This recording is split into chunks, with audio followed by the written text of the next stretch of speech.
Okay, page number 175. As you already know, in the sequence of natural numbers, every number is one more than the previous number. Natural numbers में क्या होता है, हर एक number पहले वाले number से एक ज़्यादा होता है. मतलब पहला एक तो दूसरा 1 + 1 2, तीसरा 2 + 1 3, चौथा 3 + 1 4. ऐसे एक एक नंबर आपका बढ़ता चला जाता है, राइट. इन दी सीक्वेंस, ये वाला तो हो गया.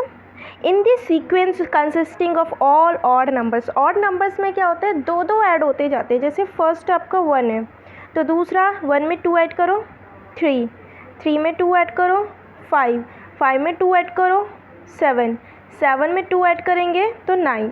इसी तरीके से चलता है. इसका भी एक पैटर्न बन रहा है ना कि +2 +2 +2 +2 करके ये आगे बढ़ रहा है.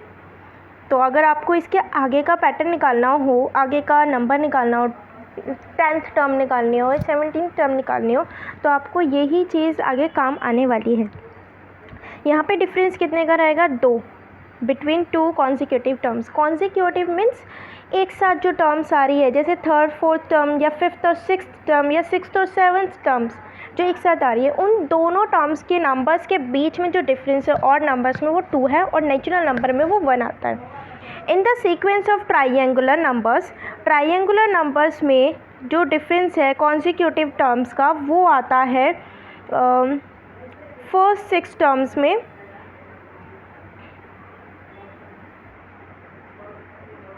टू 3 4 5 6 वो बढ़ता जा रहा है, बढ़ता जा रहा है, बढ़ता जा रहा है, बढ़ता जा रहा है. ट्राइंगुलर नंबर्स कैसे थे आपके, मैंने दिखाए थे करके. 1 पहले वाले में, फर्स्ट टर्म में सिर्फ 1, दूसरे टर्म में 3, तीसरे टर्म में 1 2 3 4 5 6, फोर्थ टर्म में 1 2 3 4 5 6 7 8 9 10. ठीक है, तो इसमें कितने कितने आपके नंबर्स बढ़ते जा रहे हैं. तो अगर मैं ध्यान से देखूं तो पहले में एक ही था, दूसरे में 2 और बढ़ गए, तीसरे में 3 बढ़ गए, चौथे में 4 बढ़ गए, और ऐसे ही ये बढ़ता जाएगा, बढ़ता जाएगा. ठीक है, तो वी में rewrite the triangular numbers in the box as, हम इसको कैसे लिख सकते हैं, 1 1 + 2 और फिर 1 + 2 1 + 2 + 3 ऐसे लिख सकती हूँ. फिर इसे 1 + 2 1 + 2 + 3 + 4 इस टाइप से इसे लिखा जा सकता है ट्राइंगुलर नंबर्स को. अब अगर मैं चलूँ आगे, The each term of the triangular number sequence is the sum of the natural numbers up to that term. मतलब triangular numbers में हर एक टर्म, जैसे अगर मेरा फर्स्ट टर्म है तो फर्स्ट टर्म में सिर्फ नेचुरल नंबर्स के पहले टर्म का सम आएगा. अगर मैं सेकंड टर्म में जाती हूँ, ट्राइंगुलर नंबर्स के सेकंड टर्म में जाती हूँ, तो सेकंड टर्म में कितने आएंगे आपके, सेकंड टर्म में कितने डॉट आते हैं, 3. तो मतलब सेकेंड टर्म में नेचुरल नंबर्स के स्टार्टिंग के 2 टर्म्स का सम होगा. फोर्थ टर्म में जाऊँ तो नेचुरल नंबर्स के जो 4 टर्म्स होंगे उन सबको हम ऐड कर देंगे तो फोर्थ टर्म हमारी निकल जाएगी. इसके बाद आता है आपका, this is represent by the diagram. ये डायग्राम है आपका, जो डायग्राम मैं अभी बना रही थी सेम वही डायग्राम यहाँ पे है. ठीक है, let us now shift our attention of the sequence of square numbers. अब पढ़ते हैं स्क्वायर नंबर्स. स्क्वायर नंबर्स में क्या होता है, note at the difference between consecutive terms for the first 6 terms are 3 5 7 9 11. सिर्फ स्टार्टिंग के 6 टर्म्स हम देख रहे हैं इसमें. ठीक है, 6 टर्म्स के लिए जो डिफरेंस आ रहा है वो आ रहा है 3 5 7 9 और 11. ठीक है, ऑड नंबर्स दिख रहे हैं. ऑल्सो जो फर्स्ट टर्म है वो 1 के बराबर है. जो आपका 4 होता है उसको क्या बोल सकते हैं, 1 + 3. 9 को कैसे लिख सकते हैं, 1 + 3 + 5. मतलब यहाँ पे हो क्या रहा है एक्चुअली, स्क्वायर नंबर्स मतलब कि अगर फर्स्ट नंबर पे जाऊँ तो क्या होता है, वो 1 का स्क्वायर 1. और हमें ये चीज़ हमने पहले क्लासेस में पढ़ रखी है कि किसी भी नंबर का, किसी भी नंबर का स्क्वायर है, जैसे 25 है, 25 किसका स्क्वायर है, 5 का. इसको मैं सम ऑफ ऑड नंबर्स से भी रिप्रेजेंट कर सकती हूँ. कितनी बार किसका स्क्वायर होता है ये 5 का, तो स्टार्टिंग के 5 ऑड नंबर्स लिखने हैं मुझे, 1 3 5 7. एंड 9, इनको टोटल करोगे आप तो 25 ही आएगा। ऐसे ही 36 का निकालना हो तो स्टार्टिंग के 6 और नंबर्स का सम करोगे 36 आएगा। वही वाला कंसेप्ट यहाँ पे भी अप्लाई हुआ है कि फर्स्ट टर्म को हम 1 लिख सकते हैं, मतलब एक ही ऑड नंबर। दूसरा टर्म क्या आता है मेरा 4 को लिख सकते हैं 1 + 3। तीसरा नंबर 9 है, 9 को लिख सकते हैं 1 + 3 + 5। 16 को लिख सकते हैं 1 + 3 + 5 + 7। तो यहाँ पे जो हर टर्म है, each square number sequence is the sum of odd numbers up to that term, उस टर्म तक के। मतलब कि अगर 16 है, 16 कौन से नंबर पे आ रहा है, 4th नंबर पर आ रहा है, तो मुझे स्टार्टिंग के 4 ऑड नंबर्स चाहिए। स्टार्टिंग के 4 ऑड नंबर्स, उनका सम करूँगी वापस 16 आ जाएगा। अगर मुझे 6th टर्म निकालनी, 6th टर्म क्या होगी आपकी 36 होगी, तो 36 को रिप्रेजेंट कर सकती हूँ मैं स्टार्टिंग के 6 ऑड नंबर्स का सम लेकर। This interesting relationship between the odd numbers and square numbers can be represented by this diagram in this figure. यहाँ पे भी इस डायग्राम में भी उस रिलेशनशिप को बहुत ही अच्छे से समझाया गया है। अब क्या आप एक्सप्लेन कर सकते हो इस रिलेशनशिप को?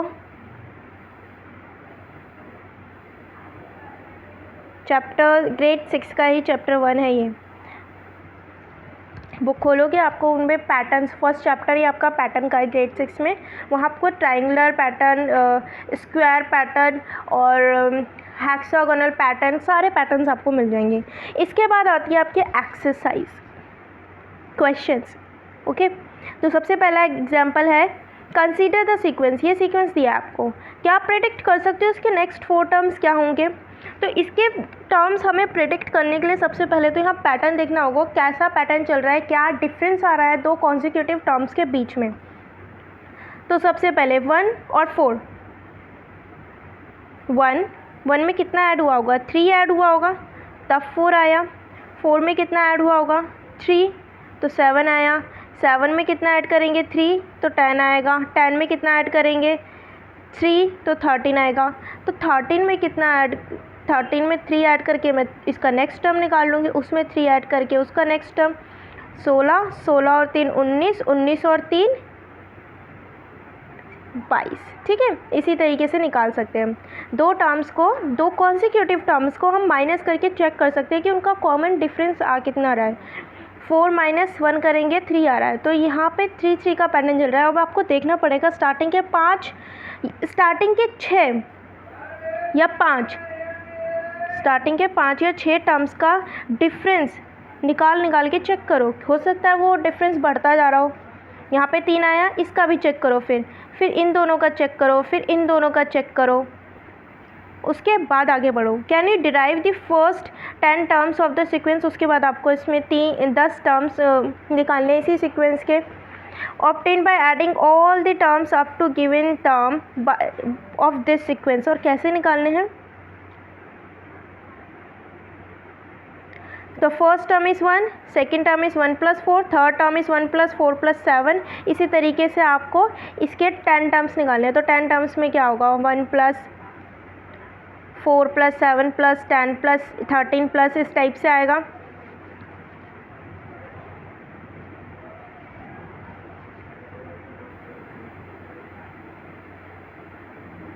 In some sequences the terms follow a certain pattern, a rule or order. तो कुछ सीक्वेंसेस में आपका एक पैटर्न चल रहा होता है या कोई रूल चल रहा होता है या किसी ऑर्डर से लगे होते हैं वो। इस रूल्स को to describe these rules it is helpful to have a convenient notation to describe a sequence. We use T1 to represent the first term. First term को रिप्रेजेंट करने के लिए मैं T1 यूज़ कर रही हूँ। T2 मतलब सेकेंड टर्म, मतलब ये जो T1 है ये T1 है, ये T2 है, ये T3 है, ये T4 है और ये T5 है। T1 सबस्क्रिप्ट है, ठीक है, 1। T1 की वैल्यू 1, T2 की वैल्यू 4, T3 की वैल्यू 7, इस तरीके से। ठीक है, हमने इसको डिनोट कर दिया ताकि हम अच्छे से। ओके, दस for the sequence of odd numbers T1 ये हो गया, T2, T3, T4 निकल गए। ठीक है, this notation help us to connect the position of the term to the actual term. इससे क्या होगा, हमें उसकी पोजीशन को उससे एक्चुअल टर्म से कनेक्ट कर सकते हैं। मतलब फर्स्ट नंबर पे कौन सा नंबर आ रहा है, सेकंड नंबर पे कौन सा आ रहा है, इससे हमें आराम से पता चल जाएगा। ठीक है, तो T7 मतलब 7th पोजीशन में कौन सा नंबर आने वाला है। T4, for example, T4 tell us the term in the 4th position is 7. Okay, we may need to talk about more than one sequence at a time. We can use different एक बार में आप अलग अलग sequence ले रहे हो, 4 sequence दे रखे एक बार में, तो आप उसकी नोटेशन चेंज कर सकते हो। टी की जगह S ले लो, A ले लो, B ले लो, C ले लो, U ले लो, V ले लो, कुछ भी ले सकते हो as per your choice. Next exercise है, can you write for the sequence of triangular numbers. क्या ट्राइंगुलर नंबर्स के लिए आप T5, T6, T7, T8 निकाल सकते हो। There can be many kinds of sequences. The terms could be fractions और negative integer, किसी भी टाइप का सीक्वेंस हो सकता है वो फ्रैक्शन में हो, जैसे 1, 1/2, 1/3, 1/4, यहाँ पे लिखा भी है ये रहा। ठीक है, इस टाइप के सीक्वेंस भी हो सकते हैं। हो सकता है नेगेटिव टर्म्स वाले, इंटीजर्स वाले हो, जैसे -1, -1,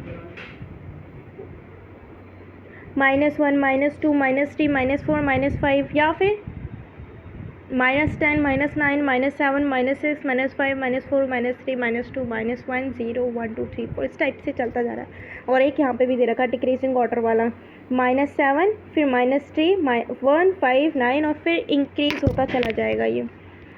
ये तो डिक्रीजिंग ऑर्डर का ये हो गया आपका, ये वाला पैटर्न डिक्रीजिंग ऑर्डर का हो गया। इसके बाद ये सीक्वेंस भी एक, ये बढ़ता चला जाएगा। Can you think of any other kinds of sequence. आपको कोई और तरीके के सीक्वेंसेस पता हैं? कोई 5 सीक्वेंस खुद से बना के लिख दो, ज़्यादा बड़ी बात नहीं है ये। फिर है explicit rule for a sequence, most important. ये जो हम नोटेशन यूज़ कर रहे थे, we can write an explicit rule for the term in the nth position of the sequence. अब हमें ऐसा नहीं है कि मुझे स्टार्टिंग के 4 नंबर्स दे रखे सीक्वेंस के, जैसे मुझे दे दिया 2, 4, 6, 8, तो मुझे यहाँ पे बोला है 12th नंबर का नंबर निकालो, 12th पोजीशन में कौन सी वैल्यू होगी 12th पोजीशन में। अब ऐसा तो नहीं आप एक एक करके काउंट करोगे कि यहाँ पे इतना आएगा, फिर इतना आएगा, फिर इतना आएगा।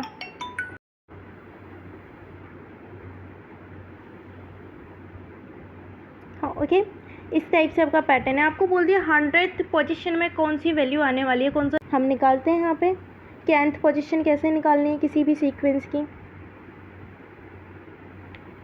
कंसीडर द एक्सप्रेशन, ये एक्सप्रेशन है आपका, ठीक है। UN is equal to 2n-1. This state that nth position of the sequence is given by the rule.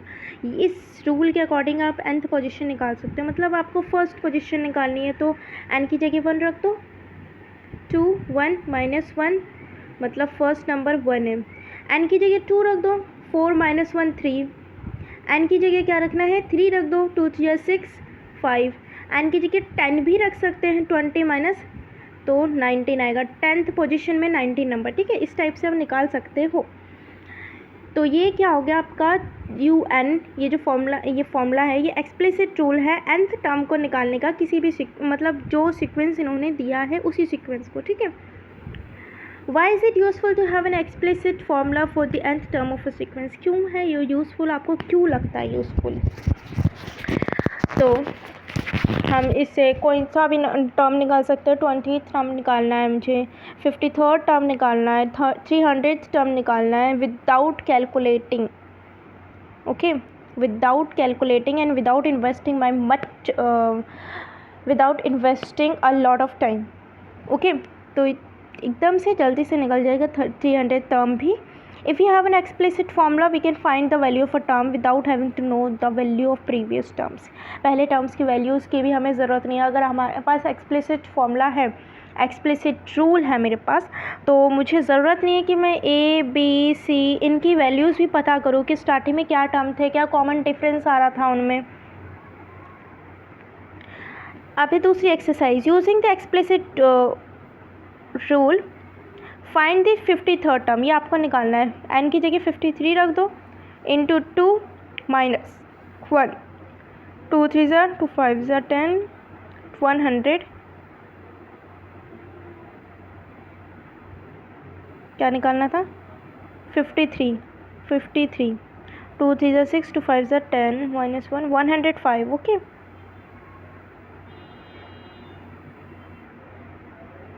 और इसके बाद आपको क्या निकालना है 53rd टर्म निकालना है, 108 टर्म निकालना है, 1170 टर्म निकालना है। तो इजीली n की जगह यही वैल्यूज़ आपको पुट करते जाना है। n की जगह 108, n की जगह 1170 पुट करना है और वैल्यूज़ निकालो। इसके बाद है आपका एग्ज़ाम्पल। ये सिर्फ आपकी एक्सरसाइज थी, अब आ गया एग्ज़ाम्पल। एक तरीके से आप चलो हो Example number 2, as an another example, consider the sequence that it is generated by explicit formula। ये explicit formula दे रखा है, इसी के थ्रू आपका एक sequence जनरेट होगा कि आप उसकी फर्स्ट 6 टर्म्स लिख सकते हो और उसकी 100 टर्म भी और उसकी 1000 टर्म भी।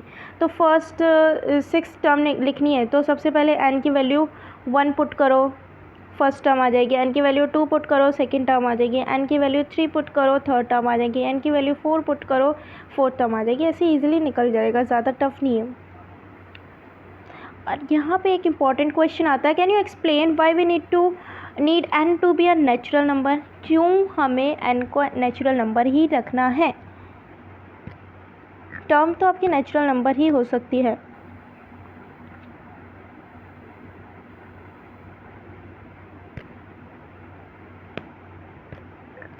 अब क्या है, here is a sequence of first 10 prime number. ये प्राइम नंबर्स हैं, ठीक है। इनमें कोई पैटर्न नज़र आता है, ध्यान से देखना, कोई कॉमन डिफरेंस है या किस तरीके से ये इंक्रीज़ हो रहे हैं। क्या कोई रूल यहाँ पे अप्लाई हो सकता है इसके नेक्स्ट फ्यू टर्म्स को निकालने के लिए। ये क्वेश्चन ज़रूर करना। फिर है exercise, consider the expression Tn, एक एक्सप्रेशन दे रखा है Tn 3n - 7। इसमें आपको फर्स्ट टर्म निकालनी है, second term, third term, 12th, 18th, 15th और फिर कौन सी टर्म सीक्वेंस की 332 होगी और कौन सी 557 होगी और होगी भी या नहीं होगी।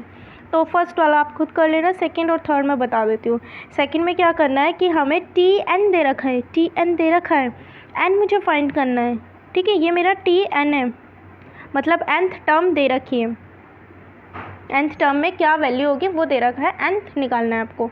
तो 332 इज इक्वल टू 3n - 7, ठीक है। दोनों तरफ +7 करेंगे तो यहाँ पे क्या बनेगा 339 और यहाँ पे +7 करेंगे तो 0 हो जाएगा 39, ठीक है। दोनों तरफ 3 से डिवाइड करना है तो 113 और ये n की वैल्यू क्या आ गई 113, मतलब 113th टर्म पे हमारा सीक्वेंस में क्या नंबर आएगा 332। ऐसे ही 557 का बताना है। 557 के लिए मैं 557 is equal to 3n - 7, same दोनों तरफ +7 यहाँ से ये 7 0 हो जाएगा और यहाँ पे +7 किया तो 14 5 6 5 564 और ये 3n। अब दोनों को 3 से डिवाइड कर देंगे, 3 से डिवाइड करेंगे तो क्या आएगा 564 आ गया था इज इक्वल टू 3n। यहाँ से अगर मैं 3 से डिवाइड करूँ 564 अपॉन में 3 1 ज़ा 3 2 6 3 9 3 8 ज़ा 24 2 4 3 8 ज़ा 24 188 आया 188 3 8 ज़ा 24 3 8 ज़ा 24 25 20 3 8 ज़ा 24 25 26 3 4 5 5 6 4, ठीक है। यहाँ पे 188 आया, नेचुरल नंबर है, नेचुरल नंबर से बिलोंग करता है 188, तो ये हमारा टर्म हो सकता है ऑब्वियसली। अगर नेचुरल नंबर आ रहा है n हमारा तो वो नंबर उस सीक्वेंस से बिलोंग करेगा ही करेगा। इसके बाद है रिकर्सिव रूल। अभी क्या था, एक्सप्लिसिट रूल पढ़ा था हमने, अब पढ़ेंगे recursive rule for a sequence. So far we have used a formula in terms of n for the nth term. बना बनाया फॉर्मूला हमें मिल गया था, ठीक है। अब हमें क्या है,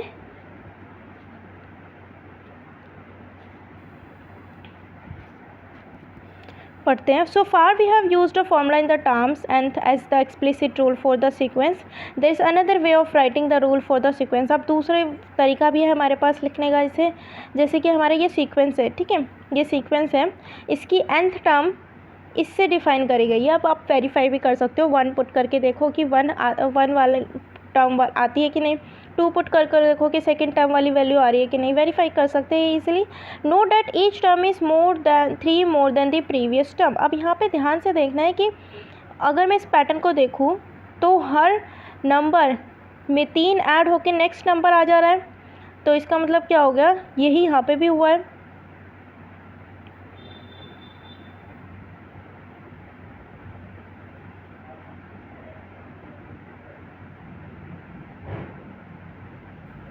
वन पुट करूँगी तो 3 1 माइनस 2, 3 2 6 माइनस 2, ओके। 10 T2 मेरा क्या होगा, T1 प्लस T3। T2 निकालना हो तो इसमें 1 ऐड कर देंगे। T3 निकालना हो तो T2 प्लस 3। T4 निकालना हो तो T3 प्लस 3, सॉरी हाँ T3 प्लस 3 मतलब 7 plus 3 which is equal to 10। तो इसी तरीके से चलता रहेगा। इन जनरल हम क्या बता सकते हैं कि Tn अगर मुझे निकालना हो तो Tn माइनस 1 मतलब उससे एक पहले वाले टर्म में मुझे 3 ऐड करना है। और ये रूल कब तक अप्लाई होगा, जब तक हमारी n की वैल्यू या तो 2 होगी या 2 से ज़्यादा होगी। क्योंकि अगर 2 रखते हैं, सॉरी 2 नहीं, अगर 1 रखती हूँ तो यहाँ पे तो T0 आ जाएगा। T0 तो है ही नहीं हमारा कोई टर्म, तो n की वैल्यू मेरी या तो 2 होनी चाहिए, 2 से बड़ी होनी चाहिए, 1 0 या उससे कम नहीं होनी चाहिए। और we can describe the sequence as this.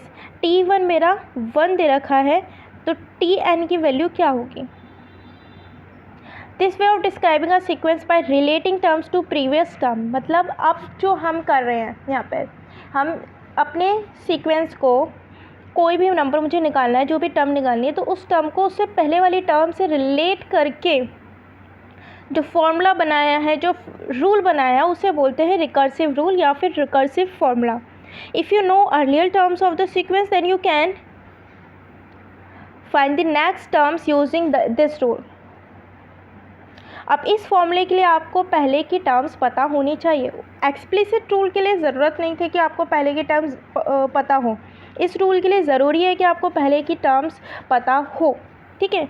अब चलते एग्जाम्पल नंबर 3, इसी के बेस पर है, जो नेक्स्ट 4 टर्म्स हमें फाइंड करनी है। अगर U1 पहला टर्म हमें 1 दे रखा है, UN का फॉर्मूला ये दे रखा है, n की वैल्यू 2 या 2 से ज़्यादा होनी चाहिए, 133 टर्म क्या होगा। अब यहाँ पे उतना छोटा नहीं होगा जितना छोटा हमारा पहले था, तो सबसे पहले तो हमें यहाँ पे सीक्वेंस बनाना पड़ेगा, ठीक है। फर्स्ट टर्म मेरी 1 है, तो सेकेंड टर्म क्या होगी, 2 इंटू इससे पहले फर्स्ट टर्म प्लस 3 मतलब 2 प्लस 3 मतलब 5, तो दूसरी टर्म मेरी 5 आएगी। तीसरी टर्म क्या होगी, तीसरी टर्म होगी 2 इंटू तीसरी टर्म से पहले वाली दूसरी टर्म से मल्टीप्लाई करेंगे, प्लस 3 करेंगे, 10 13 होगा 13। इसके बाद इसी तरीके से first 4 terms of the sequence are this. अब चलते हैं एग्जाम्पल नंबर 4 में।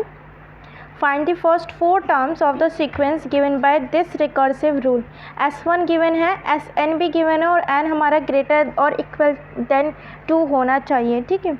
अब हमें S1 गिवन है, तो सबसे पहले हम इसमें वैल्यू सब्सटीट्यूट करके पहले के 4 टर्म्स फाइंड कर लेंगे। यही चीज़ हमें निकालनी है, फर्स्ट 4 टर्म्स निकालने हैं।